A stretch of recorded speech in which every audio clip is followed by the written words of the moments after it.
I got fired up on the PokerNews podcast, slightly emotional here as well. You know, I've been through it this week, guys. I ate shit in the main event. Yeah. I was really excited for that tournament. I played horrible. My bust out hand's so embarrassing, and like just everything you're not supposed to do in the main event. I had a rough time, but it's like I was sick to my stomach. I physically threw up. I was nauseous and shook. It hit me. It was sad, you know, because I've been playing great this World Series. I built up stacks, and then that one was tough, but it's okay. Move on to the next. What's up next? Go. What's up next? This is the Chad and Jesse Poker Show. Welcome to episode 11 of the Chad and Jesse Poker Show. Chad Holloway is out of town. What the hell? We have a show named after you, Chad, and you take a week off? Not cool, buddy. I want you to hear this from me. I'm not okay with this. However, I do have friends in the industry, and I know we don't have enough money to buy a brand new like song and logo, so we have a filler for you. It's my pal, Norman Chad. Let's bring him in. Norman Chad. It's the Norman Chad and Jesse Show. Norman. Such a pleasure. Welcome. You know, I went to a psychic last week. They told me something really, really good was going to happen to me within 1 week. I have fired that psychic. Boom. It's here. It's me. You're welcome. That's right. Psychics are real, guys. Psychics are real. Norman, how are you doing, buddy? I've seen better. I've seen worse. Oh, my God. Good. Wonderful. Happy to hear it. Fantastic. All right. Well, we're going to do our normal show. Norman, you are my Chad fill-in, and we always kick it off with a main topic. And so we're just going to jump right in. The main event is here. We are shooting today on main event day 2 ABC. But it's insane. I mean, we've had some big. Well, actually, we'll talk about the attendance record breaking already. Well, that'll be our in the climb the clock. So let's just talk about the main event. Norman, why is the main event something so special in the poker community? Well, the main event, the World Series, has carved out a unique brand in the poker community, and the main event is the World Championship. And the main event took on new cachet in the last 20 years after Chris Moneymaker. And it still remains before and after it, as all the poker pros always say, the best day of the year and then the worst day of the year when they bust. There's nothing like it. So you can, you know, there's other great events. There's the WPT, the EPT, a million things out there, but there's only one main event. Right. And every year, you're right. People really strive for this. It's their life goal sometimes to come play in this $10,000 buy-in event. So what we're going to do, Norman, is we're just going to go back over the history books, look back at years past, and talk about the main event in particular and some of these winners that we have who are legends. And you can't start without anyone else besides, of course, the old man poker, the grand old man poker, Johnny Moss. Do you know the story about the 1970 main event? Pretty much. And so, again, the main event, first of all, it wasn't called the main event. Right. You're right. It's just the World Series, yeah. Second of all, there was no World Championship. And we had a bunch of people that came into town to drink, eat, and gamble. It says 7 inches is what's on the Wikipedia page. 7? Was it right? I've seen a poster of like 20. Yeah, there were 20 or 25 playing. And then what they ended up doing is when first of all, they had to decide, they played other games. And let me just also make something else clear. When they decided that No Limit Holdem was going to be the game that they chose as the World Championship, it was a very close call at that time between No Limit Holdem and Deuce to 7, low ball, single draw. Whoa. Yeah, which is a harder game than No Limit Holdem, actually. That was a very big game back then, and that's the one where, you know, the purest form of poker, there's no information in front of you. There's not even a board. Yeah. So they did end up choosing No Limit Holdem, but a bunch of them got together. Mm-hmm. They played for several days. Right. And then you can tell me what happened. Then it was Jack Binion who walked around and took a vote and said, each of you tell me who the best player that you played with this week is. And each poker player he asked said their own name. Of course. They each said their own name. So it was a tie for first place, complete tie. And so he went back around. He's like, okay, I got to do this again. And he asked instead, tell me the second best player. And everyone agreed Johnny Moss. And so Johnny Moss was awarded the 1970 title of whatever it was back then. I guess we'd call him the World Series of Poker main event champion, but you're right. It's more like it was more like honorary. Obviously, it was just chosen. Yeah. So then when we talk about the people who have won 3 titles, and Johnny's one of them, and Stu Unger's is the other one. John, I mean, if you go back to small fields, I don't mind that. But Yeah. the first one wasn't competed as a freeze out. They just said, all right, you're better than I am. You'll be the titles. So Stu Unger's really the only one who really won 3 titles. And, there was also a 69 version of this as well out in Reno, the Texas Road Gamblers Reunion, which I don't think there's anything recorded about that at all. I've only heard stories about Jack and Benny, Binions going out to Reno to see it and loving it and seeing Doyle there. I think that's where Jack Binion met Doyle, his best friend for years and years. But then they called the guy and said, hey, are we doing this again? Can we come back up to Reno? He said, nah, didn't make enough money. And they asked, well, can we host it instead? And I should take it. Of course. Take it. And boom, 1970. That's when it came to Binions. So, okay, Johnny Moss wins 70, quote unquote, but then he wins 71, which is pretty sick that he goes back to back. They voted right. They voted correctly. It's back to back between you, me, and Scott. 6 who's in this room entrants. 6 entrants. That's half the field. That's right. So any of us could go back to back against the field of the best players in the world if it's only 6. Anything can happen. It's hard to win a tournament, but we have a shot if there's only 6 players. So he went back to back with the first one being voted on, and the second one he beat 5 players. What I want you guys to take away in the audience is that Norman Chad said I could go back to back against the best players in poker if it was 6-handed. That's good. That's a nice. I appreciate that personally because my Hendon mob isn't that great, so I think that's very appreciative. Okay, then we get Amarillo Slim, Puggy. I mean, the 70s are so sick because it's really. I mean, the names you want to hear are just spouted off. You got Moss, Amarillo Slim, Puggy Pearson, Sailor Roberts, Doyle Brunson in 76 and 77, of course, for the 10 deuce, Bobby Baldwin, and then you hit the crazy one, Hal Fowler. Yeah, that end of the decade. And a year with all Hall of Fame names, all Hall of Fame names, you have the first amateur to win it in 79. And then adding to that legend is he just disappeared. Just went away. Couldn't even find him again. That's right. How insane is that? Yeah. So Hal Fowler wins the 79 main event against 54 players, the biggest to date, and it's a complete recreational. Made everyone else look like complete jerks. I mean, how do you let this happen? But he wins it. I've heard that he read Doyle's Super System, or really it was How I Made $1 Million Playing Poker was the original title, and that's what got him into the game. But yeah, it's pretty cool that recreational makes it. All right, let's move on to the 80s. Boom, we start with the legend of Stu Unger, 80 and 81.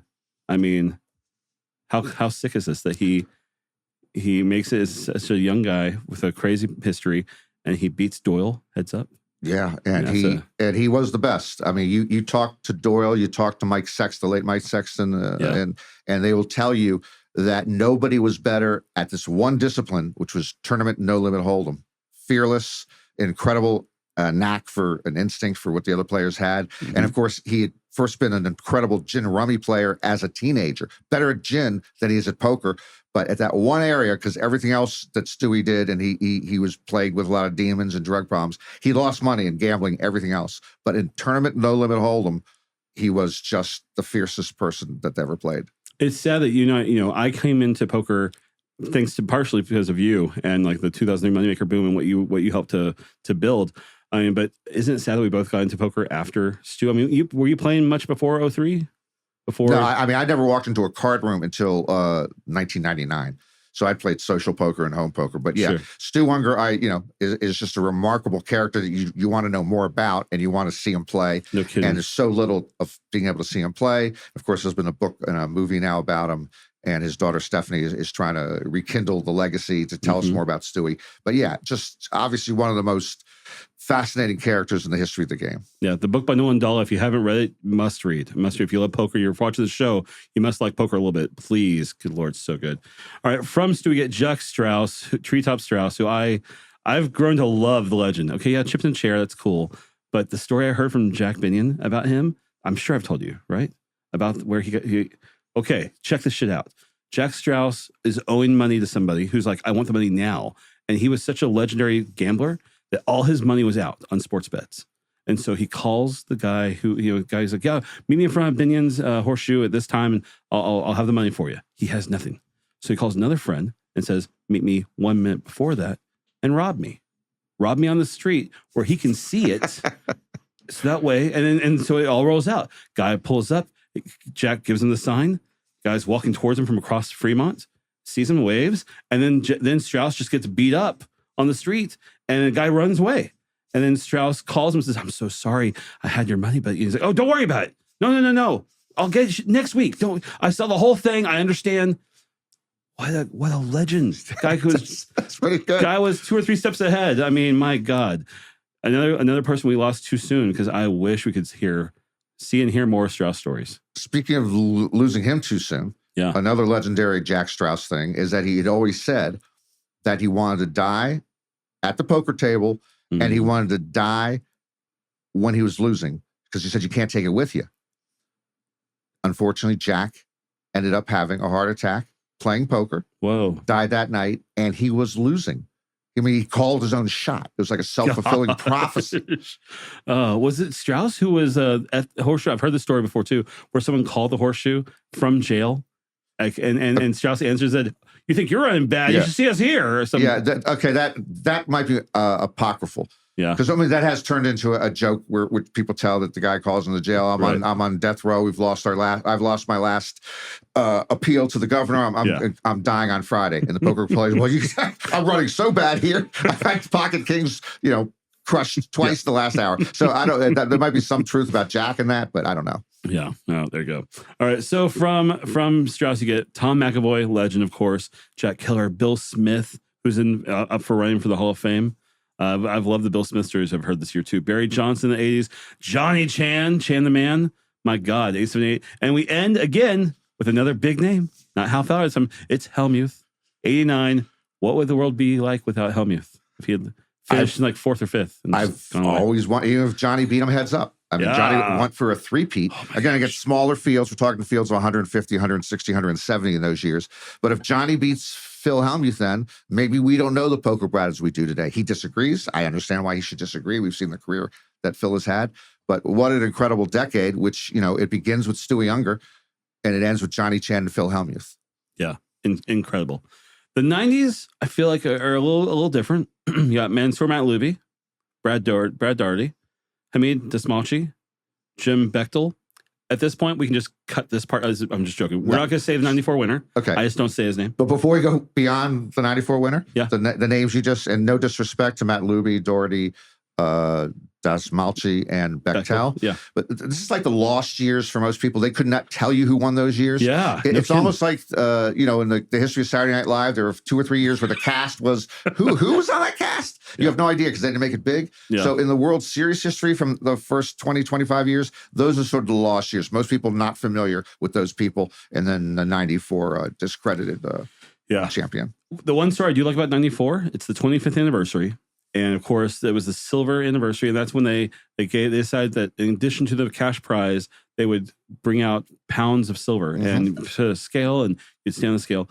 And the story I heard from Jack Binney himself was, we messed up. We didn't bring enough silver. We got as much as we could. We got about like nearly 300 pounds of silver. Unfortunately, the winner weighed a little bit more than 300. And he was too embarrassed to tell us. That's funny. Yeah. And actually, the winner, to his credit, who's an angler, because you're going to be paid in your weight. Yeah. So he beefed up unbelievably. He had like a 12 prime rib. Shut up! Are you serious? For serious, for sure. And the other thing, they had to almost literally empty his pockets. He was, again, trying to get more weight on him. No. Why not? He's going to try to make more money. So, but I got to give him credit. No reason. You're not going to fast before you get weighed. Yeah. Eat as much as you can, and then maybe put some change in your pockets. All right. The second half of the 90s, we know all these names. Dan Harrington, my gosh, what a legend. Huck Seed. I heard a sick Huck Seed story about Moneymaker and the strip club recently that we probably can't. We have to cut for. That'll be in the extra credits. Stu Unger, 97 again. Scotty Wynn, 98. Noel Furlong, 99. Legend Noel Furlong passed away. Man, again, great big names there to wrap up the 90s. Scotty Wynn, I mean, what's his legendary quote? That it's just not call me in. If you call, it's all over, baby. Yeah, it's all over, baby. Against Kevin McBride.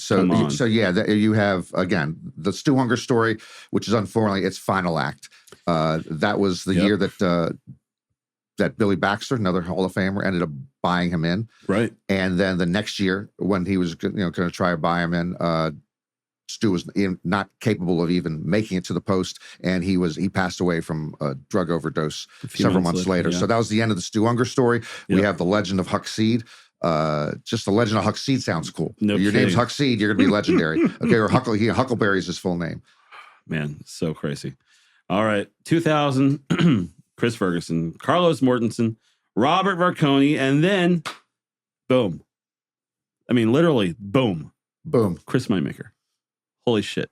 2003. PokerStars satellite winner. Your first time on camera for poker. Yeah, I always still feel sorry for one of the nicest men who will ever win, Robert Varconi, the year before. Yeah. I mean, just think again, the poker boom is going to happen one way or the other. It was going to happen if Sammy Farhall won. Bigger with Chris Moneymaker, I understand, but it was going to boom anyway. And if ESPN was there a year before, if the World Poker Tour had started a year before, all this, Robert Varconi was an amateur. So the first one to win it in fact, he was the first one to win it since Hal Fowler.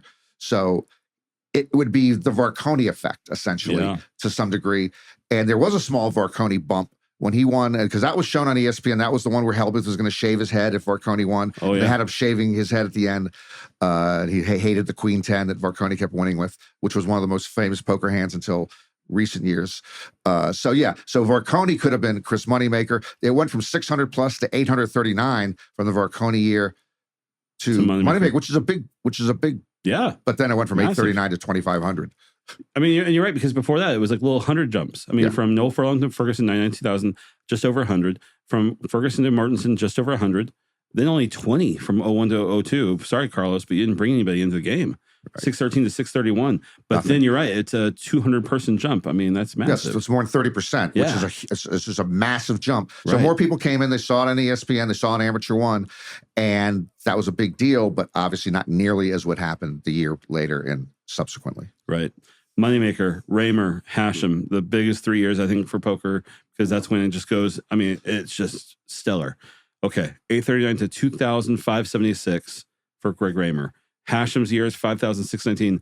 Then, of course, the record up until today, up until this week, Jimmy Golden 06, 8,773. Then you got Jerry Yang, Peter Eastgate, Joe Cada to wrap up the early aughts, 2000s.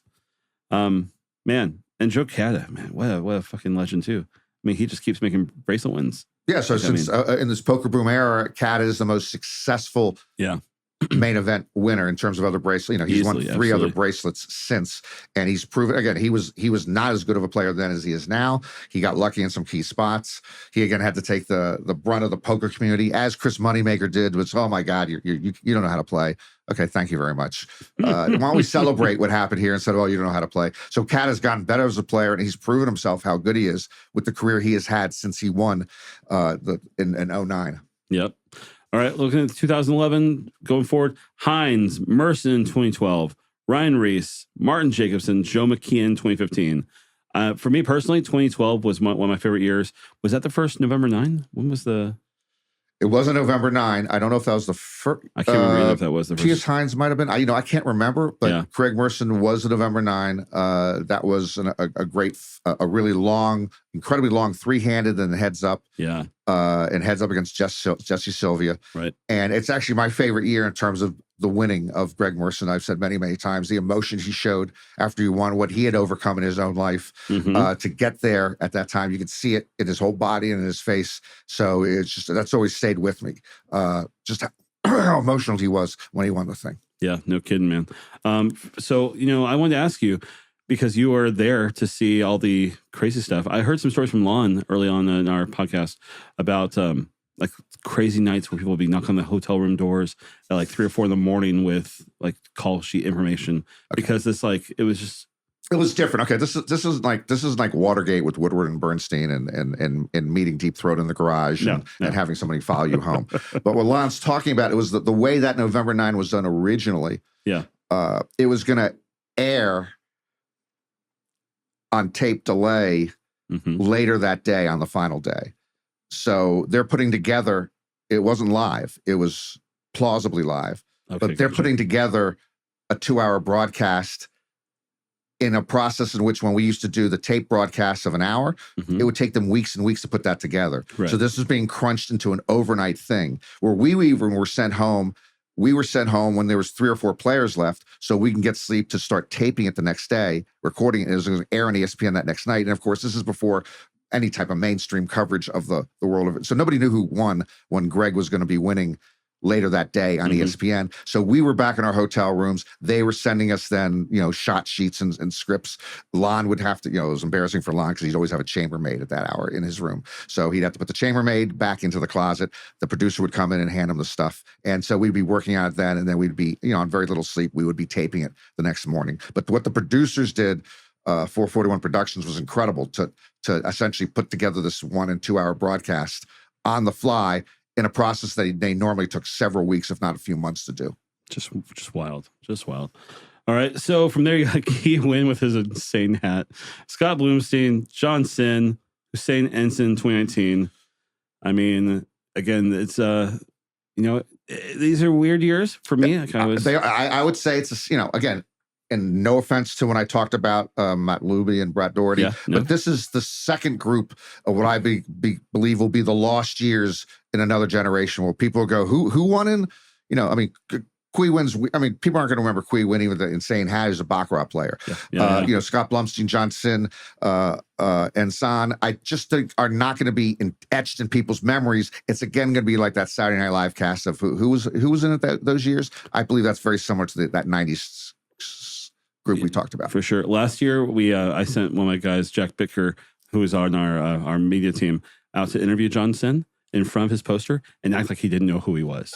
I sent him out there. I was like, "Hey, just go to John Sin and just ask him, like, hey man, so you're in the main event. What's it like? What if you make a deep run?" And it was great. And John had no clue. It was beautiful. I'll show it to you later. My God, it was amazing. All right, let's hit the big one. 2020. Oof.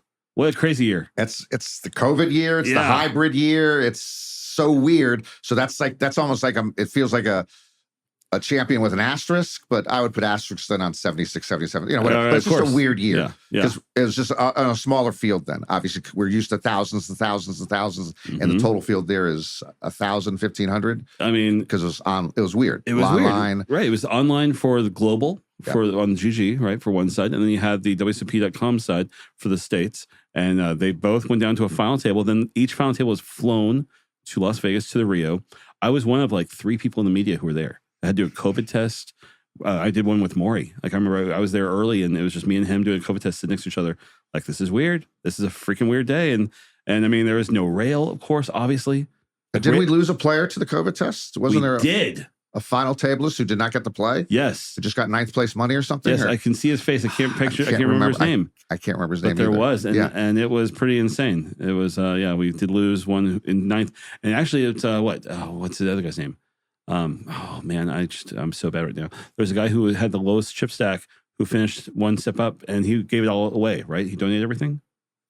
Oh, this is bad. I don't know. That wasn't Gershon, was it? Oh, it was Gershon. Oh, yeah, Gershon was, so he finished one step up because of that. Yeah. Crazy year. COVID was wild, obviously. Damian Salas was the winner, the eventual winner of that weird heads up thing. It was okay. All right. Anyways, we'll move away. 2021. Wow. Not in the summer. You got to experience the winter in Vegas. How nice was that? It's a big break, as you know. Your car wasn't hot when you went outside? No, you can't. You got, you open up that car door and you got to wait before you sit down in it. So it was a beautiful time to do that. And it, again, created a weird dynamic of then we had 2 World Series within a 7-month period. 6 month period. It was insane, right? Yeah. But I mean, honestly, I love Vegas. I hate the summer, but the rest. So for you guys to see the rest of it was like, oh God, don't move here. Don't come here and stay now. Corey Aldomar was our 2021 winner. Then 2022, Espen Jorstad. I mean, the record was almost broken. 8,663 runners. Espen wins his first bracelet at the tag team event, which is so funny that the tag, just to show you the caliber of player at the tag team event, like Espen wins bracelet 1 and then goes and wins the main event. And it was great. I'm a big fan of Espen and all the content he's made in the year since. I think that when we look through these records, I honestly think that Espen's one of my more favorite main event winners of the last 20 years. We've talked about the legends, of course. But But Esmond has done such a great job to be out there playing on streams, Sure. making content, really trying to like help poker grow. Do I think he's why we're breaking the attendance record? No. But I think that he did a really good job. No, he's done a great job. And I actually just given that a nod to Karai, who just last year, he's not the content creator that Esmond is not out there, but already proving in the year after he played. I mean, he had the best year after a main event champion in the last generation. He had incredible amount of cashes. He had incredible amount of deep runs, and he was playing all the games, which is not common sometimes with some of these newfangled young guns who are just playing no limit hold'em. So I give Karai a lot of credit for how well he backed up his main event with his performance last year. Right. All right. Well, that closes our main topic about the main event. We're going to take a quick break to thank our sponsor, which is Global Poker. Right now is the Summer Series number 4, and it runs through July 9th. I'm out there in those streets. I hope you are too. The main events are coming up this weekend, of course, on there, July 9th. Make sure to check it out over on Global Poker. All right. Now it's time for calling the clock. We're going to put 2 minutes on the board. Are you ready, Norman? Are you got all your We're calling the clock. ducks lined up? We are. All right. I'm going to go ahead and kick us off. Let's put that 2 minutes. Start it. We're broken. Oh my God. Does that count against our 2 minutes? Yes, it does. Of course it does. Words are hard. We broke the record. Boom. Yes, we did. The record has been broken.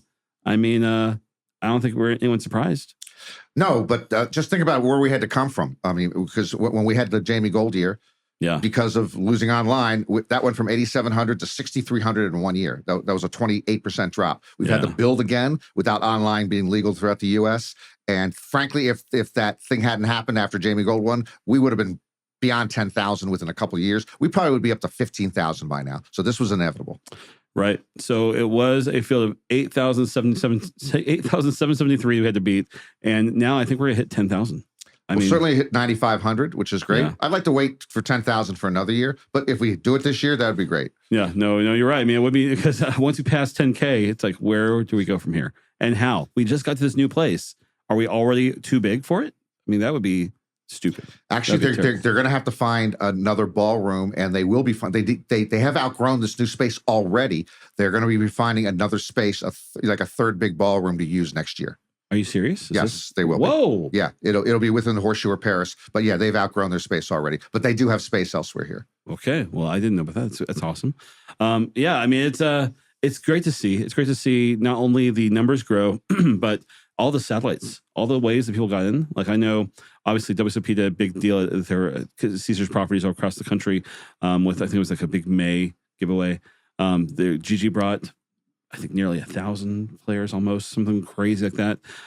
It's just another sign that poker is healthy. Like we have a lot of people coming out. Poker's taken so many blows to the head over the years, and it's still remained very healthy. When you think about the blows to the head, it originally before the poker boom, it wasn't in the mainstream. It was, back rooms of bars. I like doing this because I get to cut him off. Yeah. Phil Hellmuth wins brace number 17. I feel like you're just doing that on purpose. Yeah, I watched it because I heard. Yeah, I wanted to see what you're going to do. Yeah, well, that's what I'm going to do. Hellmuth wins his 17th bracelet at 5 a.m. Why? How horrible is that? Well, it becomes a part of legend now because they did have a hard stop time earlier. Yeah. And they decided the players, Phil Ivey mostly said, let's play on. So they decided to play on. And so then it's done at 5 a.m. with a very small group of people around, obviously not being live streamed.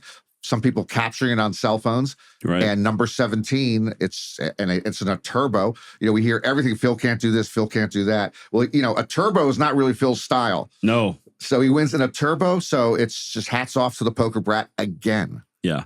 I mean, I called him winning his 17th bracelet this year. I think Chad said that he thinks D-Negs is going to win one this year. Time's running out. I mean, we only have another 11 days of the series left. I hope to see Daniel win another bracelet, but I love seeing Hellmuth win his 17th. He has hats ready. He already had 18. He's got an 18 printed before he had 17. He's positivity once in a while. I mean, it's incredible too that he has continued and continued. He's not the first. He is the second player to win at every home of the World Series. Josh Aurier was number 1. And we just didn't put together to announce that story. Well, I'm more impressed that he's won in 5 different decades. Yeah. I mean, starting in the 80s. My God, right? Yeah. So, and no one's gone past 10. when he was at 10 and he's made it to 17. It's going to be quite a while before nobody in this current group is going to catch him. Somebody in a future generation might catch him, but it's going to be really hard to catch him with the lead he has right now. So Hellmuth did beat Justin Zaki heads up. Hellmuth takes home $803,818 plus the gold bracelet. He gives everyone away. He only has the 89 in his collection. How cool is that? Yeah, it gives them away to brothers, sisters, parents, whatever, best friends. Not you, not me. I said best friends. It's not going to be you or me. True. Okay, let's go. Hellmuth is in the circus. I mean, did you see all this bullshit yesterday? I just watched it on tape. I was not there to watch it live. Oh, I'm so sorry. I was in the hallway, and it was his normal thing. I am happy that he did upgrade from last year's costume. The Star Wars pajama thing was not my favorite of all the costumes and stuff he's done, but this was great. He had he dressed up like the Greatest Showman, Circus, Barnum and Bailey. He had Daniel Cates, Jungle Man, dressed up as a lion, and then he put him in a cage. Put him in a cage. And he had a chain on it. Give credit to Jungle Man for willing to do that. And he dragged him down the hallway. He dragged him down the hallway. I actually, if you listen to the video I took, you can hear the cage run into the wall. Oh, really? Yes. 100%. Who ran into the wall? Was it? It was Phil. Phil? It was Phil. Because I know he had a NASCAR accident in the parking lot of the Rio about 15 years ago during another promotion. But yeah, I give Phil credit here. I do not know why. I know Phil is always polarizing for a lot of good reasons, but I don't know why his grand entrance is so polarizing. It's harmless. It's so goofy, and it's unique to poker. It's so sad to see people who do hate on it. Yeah. It's like, come on, man. Enjoy this. It's the one time. It's not, he doesn't do this for every event, right? Yeah. He does this for the main event only. You know it's coming. Don't be surprised. And don't ask for him to change. Like, this is great. Yeah, it's unique to our game. You don't see Tiger Woods do it. You don't see LeBron do it. You don't see Tom Brady do it. And I liked his outfit this year. Other than I would prefer if we didn't have nipple Less gate. Nipple, yeah. So yeah, I don't want to see his nipple. I don't want to see his bare body again. But it's just so much. It's goofy fun. I'm gonna try to not keep talking about his nipple. So we'll move on. But I do agree that we should pause the clock. Take a 5. Don't let the clock run if this happens. He's giving a speech. It is kind of hard for the players. Yeah, and stuff, I understand pausing the clock. That would be nice, but it's just such a fun gimmick. Completely agree. All right, Player of the Year race is still hot, but it's kind of separated now. Ian Matakis has a 441 point lead currently over not Sean Deeb, who it was for the most recent run. Now it's Chris Brewer. After we'll talk about Brewer in a second too. But Ian Matakis, man, whoa, this has been pretty insane. It is. It's like the man coming out of nowhere. And this has happened before at the World Series, by the way. Yeah. I mean, mostly it's been notable players over the 20 years we've had Player of the Year. But Tom Schneider announced himself in 2007. Nobody knew who he was. Frank Casella won it in 2010. Nobody knew who he was. And Robert Campbell, 3-4 years ago, was not an established person. So we've had people that, it's always hasn't been the Negreanus and the Sean Deebs and the Eric Lindgrens. So maybe Matakis will do it, but I would not bet against Sean Deeb. Yeah, no kidding, right? And what I do love seeing is Sean Deeb tweeting responses to Ian all the time. Yeah. Like Ian will mention something and Sean will just it's just, you can feel the pain, but it's just. And anyone in the top 10 can still win it. They'd have to, win like the main event or win. Or there's other events going on now during the main event. But my money's on Sean Deeb. He wants it the most. Others want it seemingly as much. But I was here like 4:00 in the morning the other day. I saw Sean Deeb looking for Player of the Year points in a garbage pail right outside the bathroom from the Horseshoe Event Center. Unfortunately, he didn't find them. No, not yet. At least he'll keep looking. But yeah, I mean, on this top 10 list, it's great. Matakis, Brewer, Sean Deeb, of course, top 3. Got Michael Rodriguez Pires Santos in 4th. Jesse Lonis wins his bracelet 5th. Chad Easlage. You got David ODB Baker. Got in 7th. Chance Corneth. Jeremy Osmuth. Hellmuth is in 10th. Yeah, those are all big names that are chasing. Of course, Hellmuth has finished runner-up a couple of times. Even though the other thing I love about these players, there's absolutely no reward for this. They want it badly. Hellmuth would love to win. They do get a 10K seat, but we have to move on. Chris Brewer beats Baker and Livingston in Deuce to 7 single draw championship for his 2nd bracelet of the summer. He goes from one of the best without to holding up 2 fingers in his picture already. I mean, nice summer. It is, and I just talked about how polarizing things are in the poker community. Yeah. Poker is not unified about anything. When Chris Brewer won, it was like everyone was joyous that he got that first bracelet. Nobody has a beef with Chris Brewer. I mean, he once cut the line on me in Safeway, but I'm not going to make a big deal about it. But everybody else in the poker community, they love Chris Brewer, and they should. Plus, he had so many. What was it? The 10 items or less line? Which one was it? It was not the 10 items or less line. There's because of post-COVID, there are only 2 lines open. Okay, so I'm like 6th in line. And he does one of those things like he just kind of sachets his way up to 3rd or 4th, like people aren't going to see him. Like he's reaching for an M&M's and that little candy thing, and he just stands there. What a piece of shit. POS. Yeah, no kidding.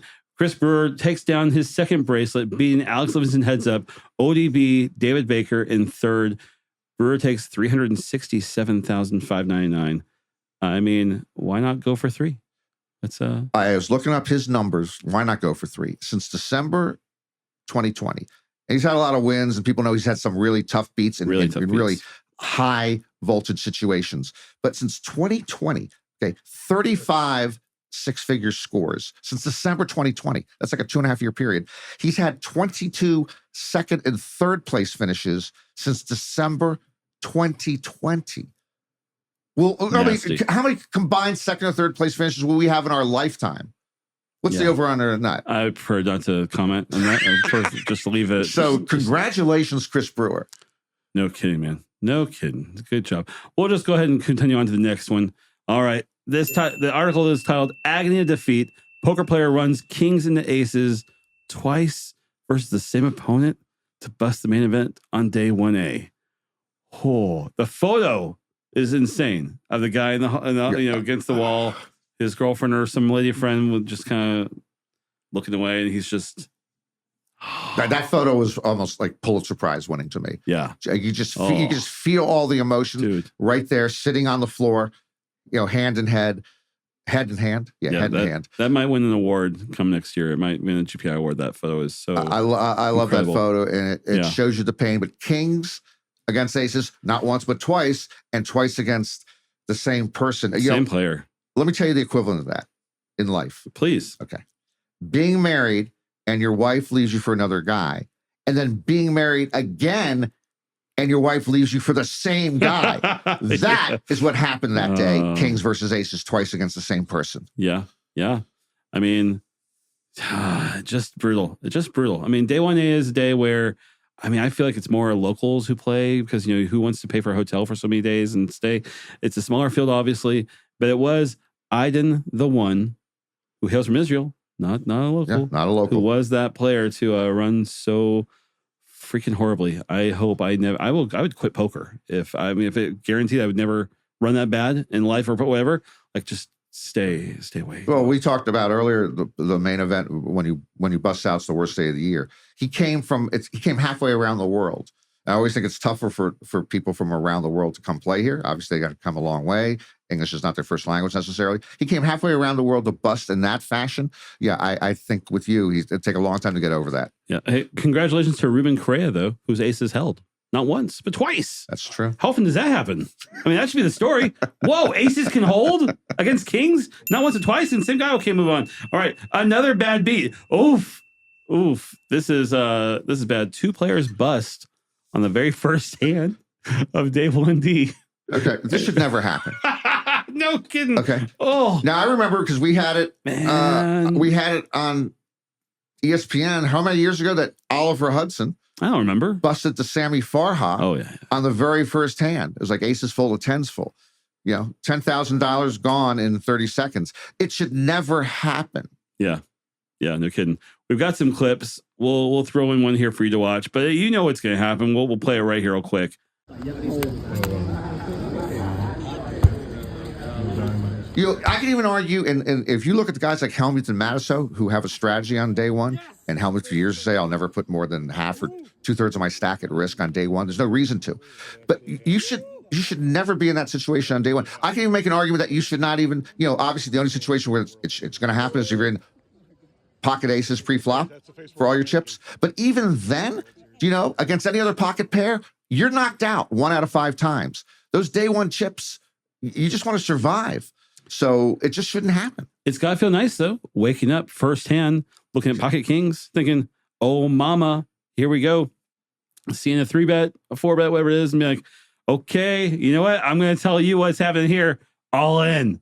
And then, I mean, and I've heard some silly stories of like, you can fold aces here. Like, what are you talking about? Well, I've heard that comment. That's like, the one that you can't fold. Except I said it's a 1 out of 5 chance you're out. Yeah. So why would you take the? But it's next to impossible to fold pocket kings pre-flop. But the main event on day one, that's one of the times I'd consider it.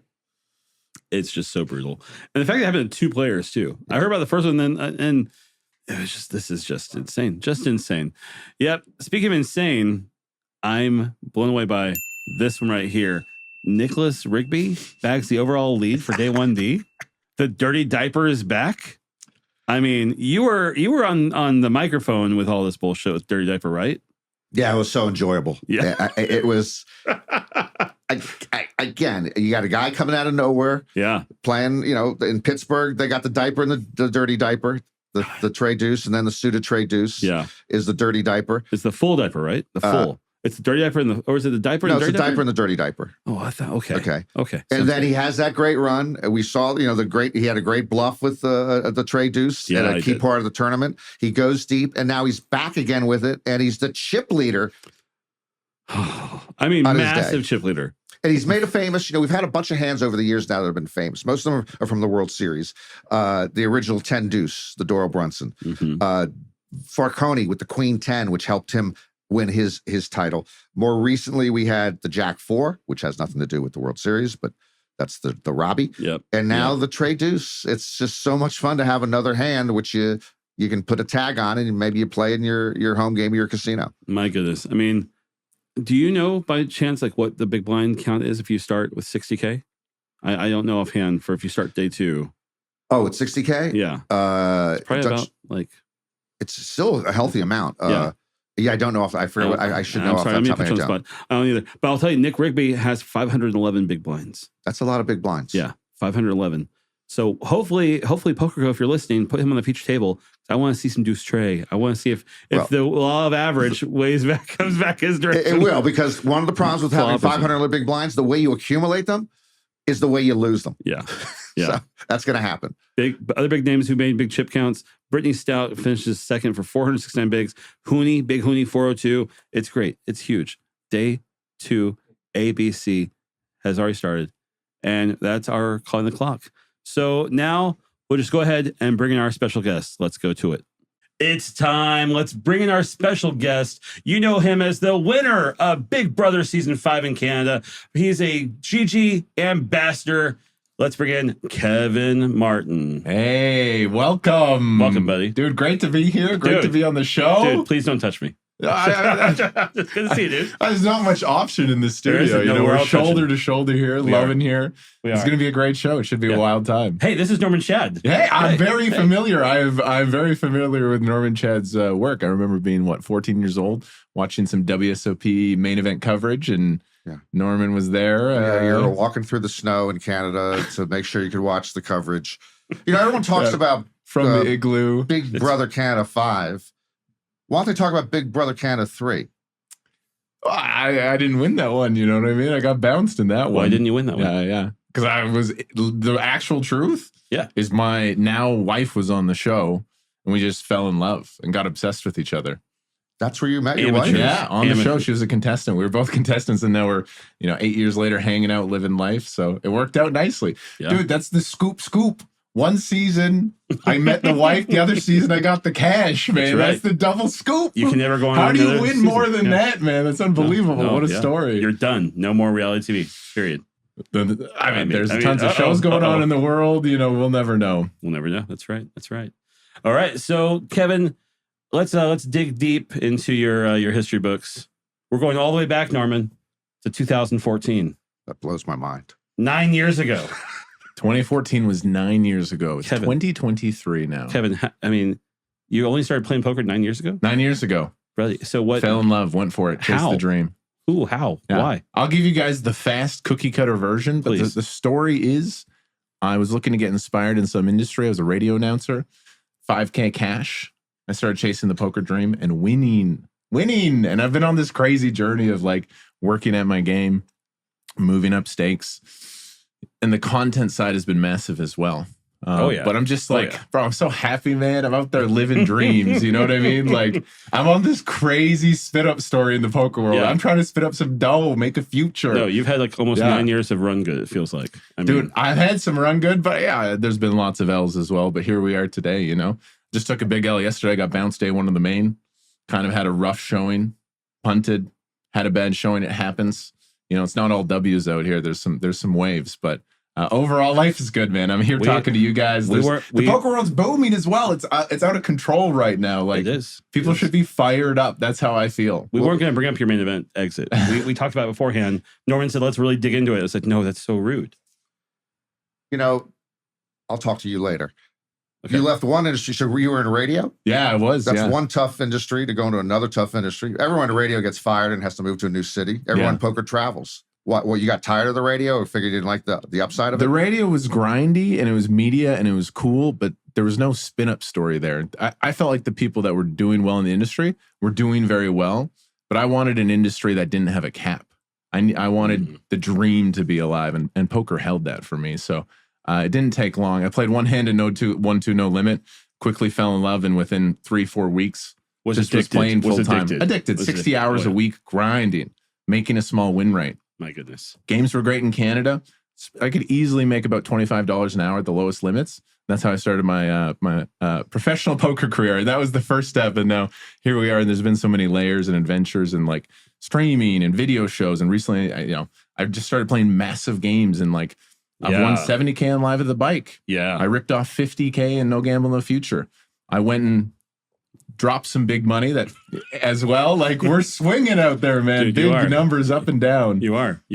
And but before we move on to that stuff, let's talk more about radio. Yeah. Did you go to college for this? Got a quick media degree in Edmonton, Alberta. Yeah. Northern, Canada. It's cold up there. The polar bears. Have you ever been up there, Norman? No. To the icy streets of Canada? No, I generally stay indoors. Yeah.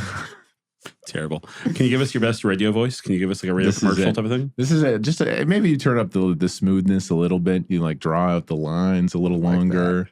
You just slow down the pace a little bit. You sound more like a jazz DJ. Yeah, now. exactly. I like that. You got a natural radio voice anyway, but I liked it when you slow down. I could see your wife's attraction 100%. To you. Oh no! Oh no! Oh no! Okay, so you start playing poker in 14. In 15, you stream on Twitch for the first time? Start making videos. Yeah, my buddy went the content path. He started making videos and quickly found out that there was some opportunity there, and he crushed it. He crushed it. Jamie Staples was my OG buddy. He was the first guy who started a live stream from his house, played good poker, played smart poker. Back then it was on PokerStars, and he was winning.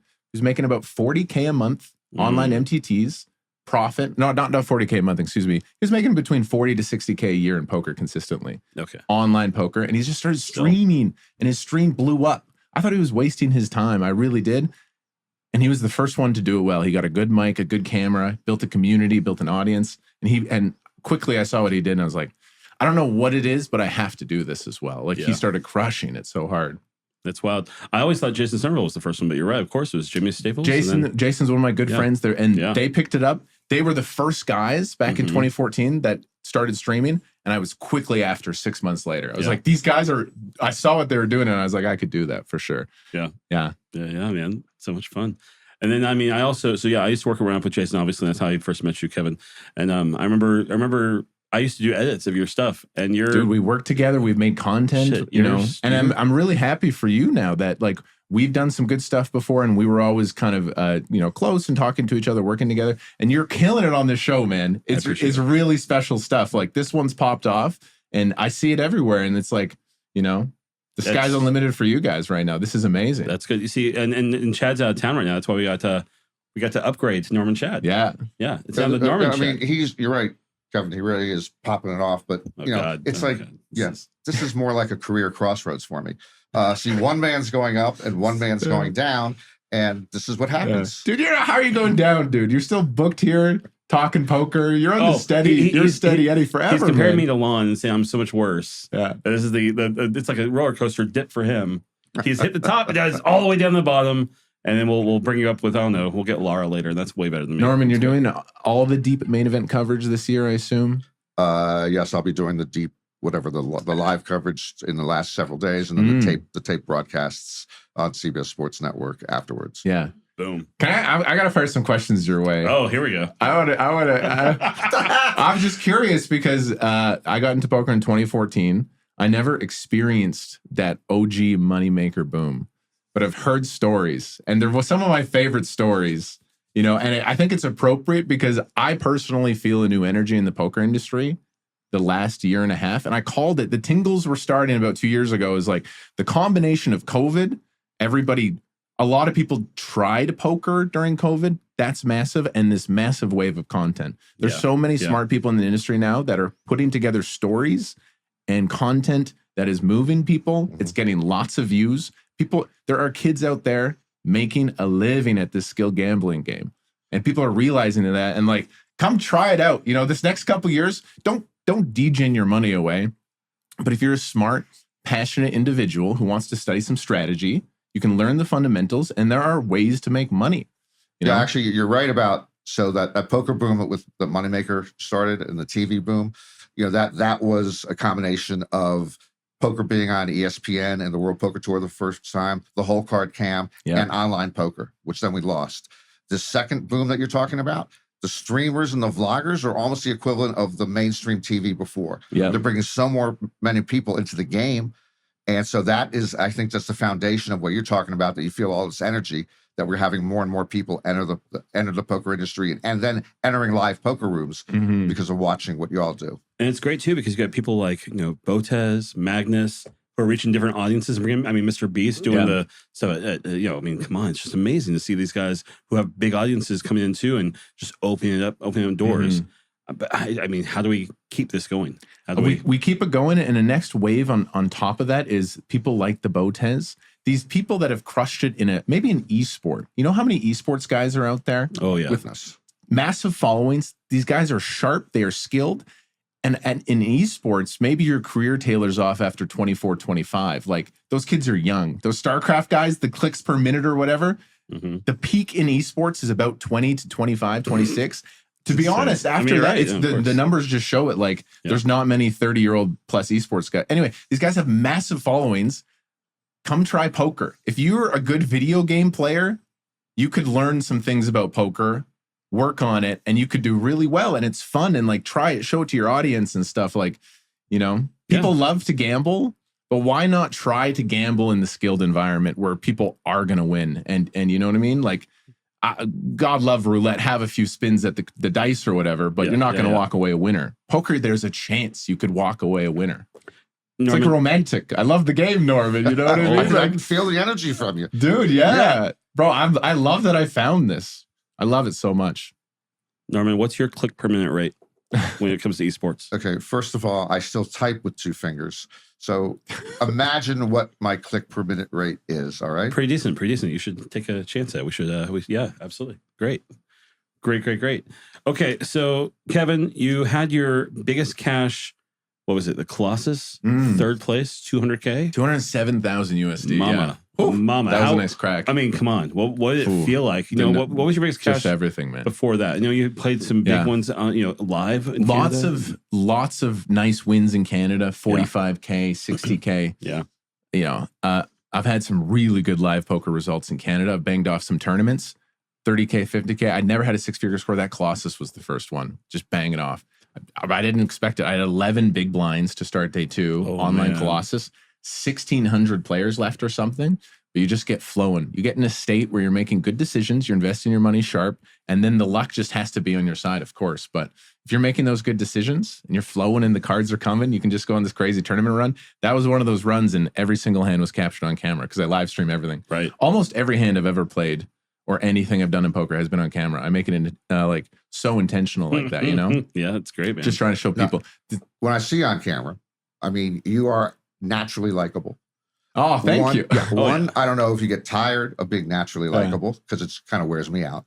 And 2, I'm wondering about you got the other emotions. Yeah. So it's passion.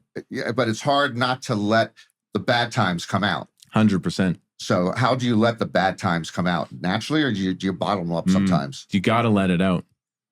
And that's hard, and that's something I've worked on. Wow, let's go into the layers here of like, Someone like me, I ride the high times high, but days are bad, man. You're out there. There's been moments that have been really tough, but you just like go through it and you remain cautiously optimistic that if you're waking up healthy, you're alive, your body's moving, you have a good family, you have a good career.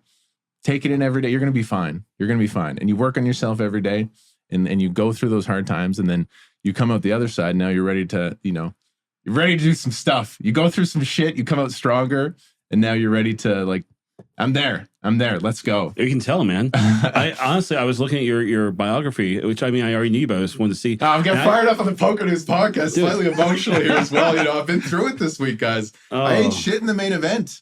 Yeah, I was really excited for that tournament. I played horrible. My bust-out hand's so embarrassing, and like just everything you're not supposed to do in the main event. I had a rough time, but it's like I was sick to my stomach. I physically threw up. I was nauseous and shook. It hit me. It was sad, because I've been playing great this World Series. I built up stacks, and then that one was tough, but it's okay. Move on to the next. What's up next? Go. What's up next? Knock these things out. See, I don't want to bring up an emotional thing now. Yeah, no, I'm glad we went there. I was, people, but that's also this wave of content. People are being really authentic. They are. These guys that are going and making videos, that's what we need. You have to have that. There's a couple guys out there making content that, okay, you're really just showing the wins here. Like, you're getting, some guys are getting whacked out there. And it's also honest to be, we have to be open about that part of the game. Poker's not for everyone. Okay. We should police it and keep it going in general, of course. So you retired in 2019. Yeah. And I remember working at Run It Up. I remember hearing that you were kind of like really thinking about it. And I was so upset because my goal was to make fun clips to post on our social media. And your shit was always the best. Like Arlie's stuff, he'd punch holes through walls. Yeah. Yikes. Okay, Arlie, calm down. You had some people who were just like Jeff Gross. It's like, okay, I'm falling asleep. But you, buddy, I love Jeff. I love him. But dude, your shit was always so like I could easily put something together with your stuff. And so when I heard thanks, man. Back then, even, I guess it's around 2019. Yeah, it's like when I was just heartbroken. Yeah. I personally, I just needed a step away. It was those hard times that happened to me in real life. I went through some really tough times, and it was combined with COVID, and that's what I was referring to. Like you go through those tough times, and you come out the other side, and you heal. And you're a stronger version. Yeah, so that's why I was just overwhelmed with real life stuff, and I had to bounce. And I was losing online. I was playing. My brain wasn't on the game. It was on everything else, and I just needed to withdraw myself and step away. Get in better shape. I let myself go, and I love the fitness. I love the meditation. I have coaches. I've nutrition. I have everything. Let's dial in everything. Why not try to be the best poker player I can be, right? Yeah. We have Poker Boom 2.0 and we have Kevin Martin 2.0. Dude, I saw how the top dogs operated this last couple years. Yeah. Through my opportunities with GG Poker, and I got to spend some time with some real killers, and I studied them and I watched them. They operate at a different level. They are animals. So there's so many guys. Some of those real killers. Yeah. They're in the lab all the time. They study their ass off. Because of your content creation. Mm-hmm. How do you balance the content creation with trying to make yourself the best poker player you can be? Yeah.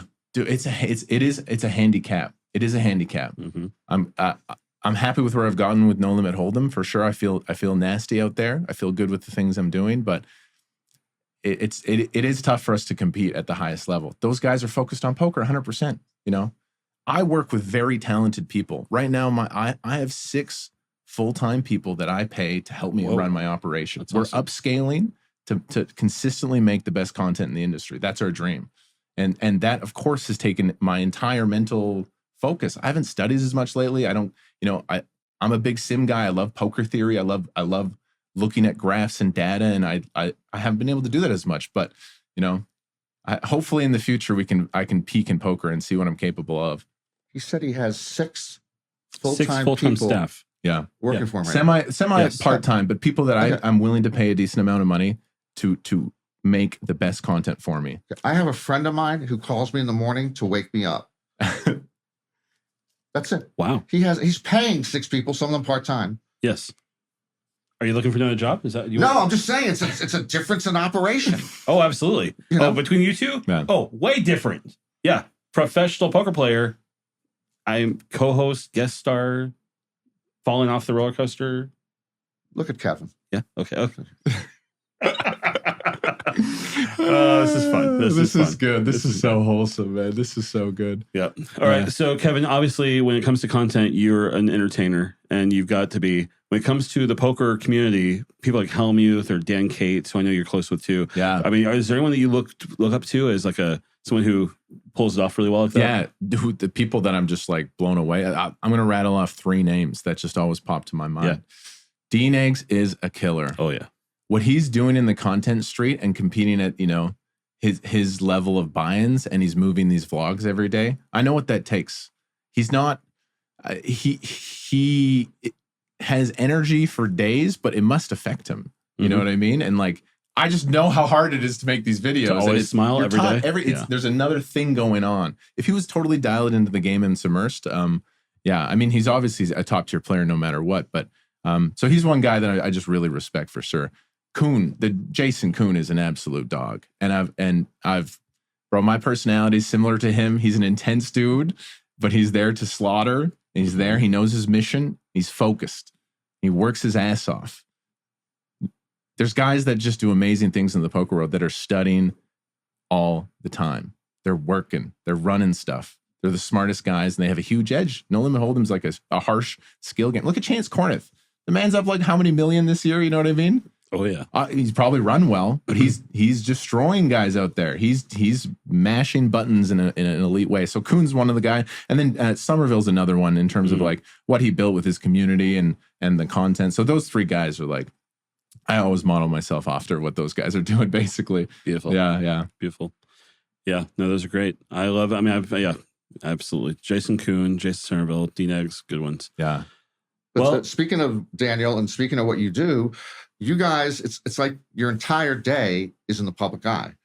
I mean, when Daniel's vlogging from waking up in the morning to going to sleep at night, this is a different aspect to how you deal with your day. Yeah. I mean, you're always on camera, it seems.